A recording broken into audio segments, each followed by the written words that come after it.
great practice this morning, so we're really excited about our spring game tomorrow night. It's hard to believe that it's already here. Seems to always go much quicker than that you expect it to, but guys are ready. We're going to do a little bit different format, but also excited about the way we're going to run it. I think get a lot of guys involved. We're going to do 15-minute quarters with the running clock, and it will be live tackling, and be offense versus defense. Cream will be offense, Crimson will be the defense, and we'll have Peyton will be the quarterback during the live sessions, and it'll give us a chance to get him a lot of reps there. And then also during in between the first and second quarter, at the beginning of the halftime break, and then in between the third and the fourth quarter, we're going to have 7-on-7 opportunity of move the football with Mike Penix. So give him a chance to get a lot of good reps there, and it'll be full bore, full speed with tagging off, just like we do in practice during those 7-on-7 sessions. I think that'd be a really good way for us to get him involved and get the reps we need in the pass game. And we have some guys they've been limited, do some off-season surgeries, so they've been in blue jerseys throughout spring and have never gone live. And those guys will all be participating in the 7-on-7 portion as well. And then there'll obviously be guys on the offense and defense that will do both. Think that it's a great opportunity for us to really get the work we need as a young football team. Really want to get a lot of good reps with our guys, and still feel like we need to tackle. I know some teams do this as a modified version of it, especially after the first drive or so. But the plan right now is to be able to go through that and get some good reps in. And we'll have a couple guys out on offense that we're just choosing to sit out. But bottom line is that it's going to be a lot of good reps for our guys. A lot of young guys need to get better. Scoring system that we're going to use, give you guys the opportunity to see that. Basically, the offense will be on their normal points as they drive the ball and kick field goals and score touchdowns and kick extra points. Those will be the same. Defensively, where it gets a little different, you got to give the defense a chance to be able to earn some points. We are still playing for a steak dinner, so lots at stake, literally. And trust me, the coaches get very, very competitive with this. So defensive stops 2 points, and then 3 points if it happens to be a 3-and-out. Give them an extra point reward for doing that with just 3 plays on a series. If it is a 4th down stop, we'll give them 3 as well. One thing we do to try and make a little more pressure on the kickers, if they miss the field goal, obviously the offense does not get the points, but the defense gains the 3 points. So that's just a way for us to put extra pressure on them, which I think is very positive. Once again, the whole goal of this spring game is for us to get better and improve and get more prepared for the fall. And then a takeaway is worth 5. So if you get a takeaway and it ends up being a pick 6 or a scoop and score, then they'll get 11 points. We're not going to kick the extra points. We'll go ahead and give them the extra 7 total for that. So they would get a chance to get a 12-point turnaround on that. So those would be big. If you get any of those in the game, that would be big for the defense. Get a safety, give them 5 points for that as well. So any normal touchdown there will be worth 7. So trying to make it as equitable as we can. I've used this system in the past, other places I've been, and when we go offense versus defense, and it's been very effective. So it'll be a fun night for sure, and looks like the weather's going to be great, and looking forward to it. Should be a good crowd and some great things going on. Beyond Jack, would you be willing to share which offensive guys you're going to hold out? Yeah, I think Coy and Simon, is a guy, and Stevie. Now Stevie's probably going to be participating in 7-on-7s, but just those 2 linemen, we're going to, we've seen what we need to see with those guys, and we got a lot of young guys we need to get a lot of good reps at. So those would be the guys to notice there. Everybody else healthy, pretty much. Yeah, coming out of spring now. There'll be, there's always a few guys nicks here and there, but overall, we've had the typical guy. Alan Stallings hasn't been practicing, and he's been out there every day working hard, being able to get him healthy, and Gavin Everett, another one, he had labrum surgery, and so he's going to be fine long term coming back from that. So. But Thomas Allen had a little surgery as well, so he'll be out. But the guys will all be full bore this summer and have a chance to really be well prepared. So you always have guys in that. So you'll just see the ones that haven't been practicing, so aren't going to be going. There's not going to be anybody that hasn't been going that's going to all of a sudden just start going for the spring game. I was just watching you on BTN, and you mentioned Madison Norris and Matthew Bedford as young guys who popped for you. Maybe elaborate on that a little bit, including some veterans or some returnees who popped for you a little bit this spring. Yeah, mentioning Madison, he's a guy that, came here, and I think he weighed 189 pounds when he got here, coming off winning the state championship in track and all that running from that spring. And so it's just been a slow process to get him to gain good weight, and so we got a good plan for that for the rest of the summer. But really gives us a lot of speed off the edge, and and he's going to be involved in special teams. And we had a redshirt year under his belt now, and just saw him really make some good bursts to the football. Whether it's containing, if the quarterback starts to flush, pursuit, chasing the ball down from the backside, just plays with tremendous effort. And I just love his toughness. He's long, he's 6'4", he's just got a big old frame. He's got to get some weight on it, and we will. And but we just need, we brought him here really for that purpose. It was to rush the passer, and that's the big thing for us. And Matthew Bedford is a guy that's supposed to be in high school right now. Has really shown. I get the fact that he's very confused, and and you're throwing a lot of stuff at him, and he's going to make mistakes. But when you really evaluate, the technique and his ability to be able to bend and the things that he can do physically, he's got a chance if he continues to work extremely hard. He's very focused, and he's got a long ways to go for sure. But I just feel like that, a guy like that, even Katie's done a great job. Mike's a big, strong guy that still trying to figure it out as well. But those two guys, when you throw them into the line of scrimmage, when you're still in the spring of your senior year of high school, that's a big jump, for sure. And so I just think that those guys have caught my eye, and I appreciate the way they've worked every single day, And I think Noah Pierre is another guy that really has impressed me. You come into the springtime. It's his first spring here, after redshirting, and you just never know. Some guys really take to it and take off, and he's just played with a lot of confidence. He plays really fast and really anxious to see. He's just one of those guys that we took in that class that we felt like was really deep in the secondary, and he's proved to be another guy that continues to get better. And as with like Micah McFadden, I think I haven't mentioned him for a little bit, but the growth from the fall to right now is pretty intense in a good way, and just to see him, and I think even James Miller, I feel the same way with him, just the fact that he's now been here, and just seeing him really blossom. And I think Miles Marshall, I feel the same way about him, and the way that he's making plays, and he's just much more confident in and out of his breaks, just getting lined up right, and it's sometimes hard because we do, you're going with tempo at times, and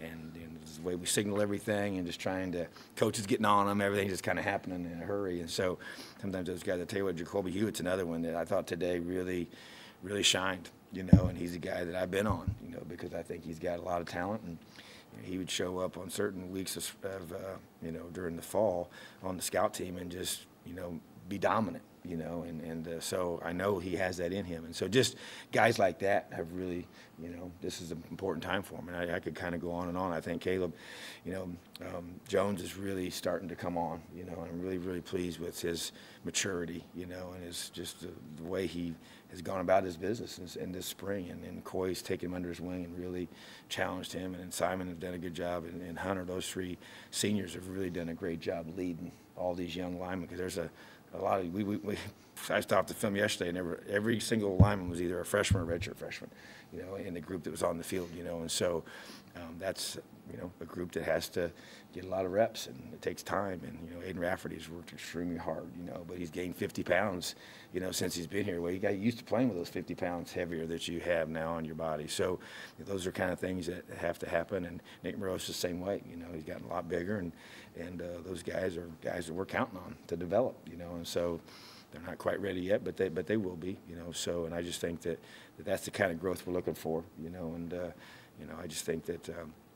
When you look at, even tomorrow night, I expect those guys to get a lot of reps, and that's one reason why we're playing a lot of those guys on the offensive line more, because you can't, when I went through, even for today's practice, and you start going and thinking about the opportunities you have to work with your players, they're very limited in the off season, and you get those 15 days. And so even tomorrow night, I want to maximize that. That's the day we get. I don't want to lose that day. And you can't get those reps back. You can't do them in the summertime. We don't put pads on in the summer. And you can only do so much with them as a coach on the field. So we really want to be very purposeful in the time that we have. And even those Skelly reps tomorrow night are going to be very big for Mike and those guys, and the timing with our receivers and all those kind of things. So I just think that's where it's about your program, where you're at, what you need as a program, and we're trying to maximize tomorrow night and give our fans a great glimpse of our program, but at the same time really make it meaningful and very, very effective for our guys. Besides getting some reps for some of the younger offensive linemen, how else are you looking to maximize the 15th and final practice? What else are you looking for that maybe you haven't seen through the first 14? Yeah, you're going to get, with the officials here, we've had our scrimmages, but, they run everything, so you're going to get every time in practice when the coaches are complaining about the DBs interfering or the offensive line holding or whatever they think is going on the other side of the ball. The officials get to decide that, and I think that's good. And just the way, just the flow of the offense with as things happen, and things occur, and you get a real life game situation is what we want. That's why I want it to be as much like that as possible, with the way it's going to structure. And so, even though you're not going to have, two complete, the offense will always be the cream unit.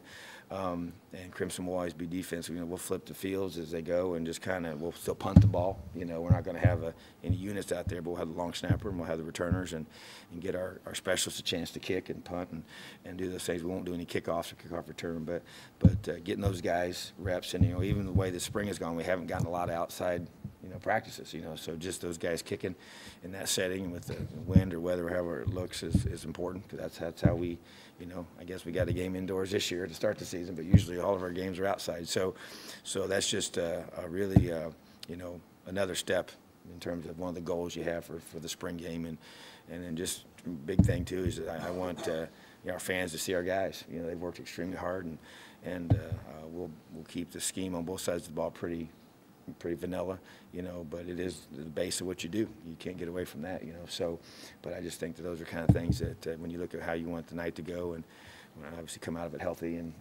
but I do want us to be physical and play to the style that we're going to have in the fall, which is attacking on defense and good tempo on offense and execute and getting the ball in the end zone. You've gone through this kind of 2 or 3 times now here in Bloomington, the whole spring game process, springtime practices. How have maybe the past couple ones affected the way you went through this spring, and have you, like you yourself as a coach, maybe evolved through that process?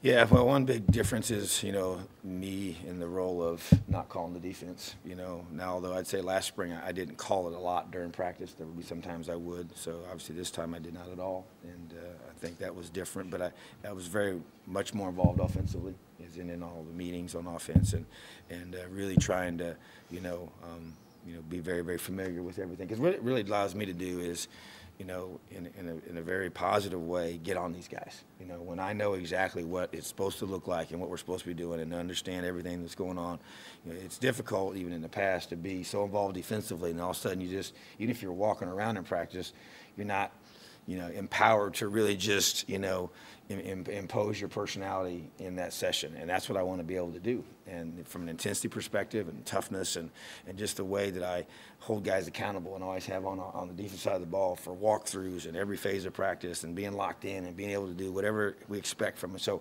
just feel way more in tune with that side of the ball than in the past. And so that definitely feels a lot different.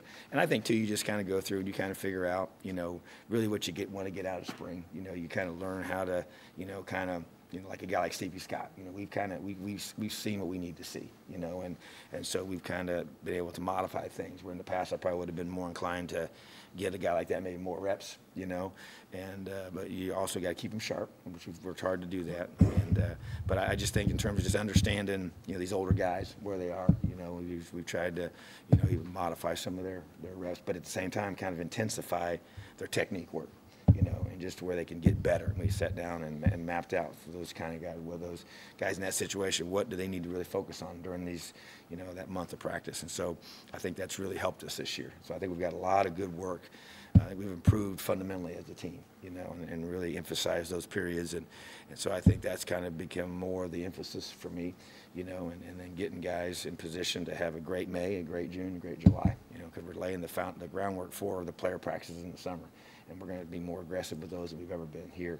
And I think that's going to be the next step. And you have to use this time to really show them how to do it, because once we can't be out there at all when they get the ball out, in the summertime. But those guys have to own that, and we've got to, even I've spent more time with our team. We have a leadership council that I meet with every single Thursday night. We've done it all spring long. I'll meet with them again tonight, and I've just seen the fruits of the confidence of our guys taking verbal leadership on this team, and owning things. And we talk about even things like that and how that the drill work looks like in the summertime, and how those guys need to really, take that to heart and lead it and run it. And then when we have those player practices, they need to be the guys that are the coaches on the field.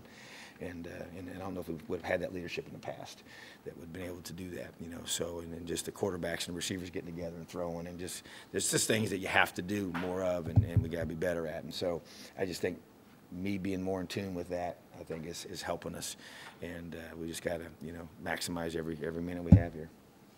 This isn't a football question, but what was it like being at the baseball diamond yesterday for you? Well, I tell you, it's always fun. It's fun to beat Purdue, you know. So I was able to I went back and forth between softball and baseball, and took several recruiting calls and got a lot of work done. It was good. So, but I dropped the pitch. So I walked off. And was that your first time with a catcher? Well, actually, in a long time. You know, I was a catcher, you know, up to when I played baseball when I was younger. So, but yeah, that was up to my 9th grade year. So I don't know how many years that's been, but it's been quite a few, you know. So, but the whole warm up, I caught every one of them. So I was so stinking frustrated with myself. So but anyway, but I was supposed to throw the pitch out, but I volunteered Kalen.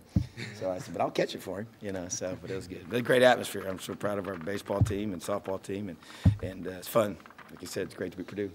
I think you said last year, no matter who won the spring game, you were going to eat steak with the winner. Are you still going to do that this year? Oh yeah, that's good.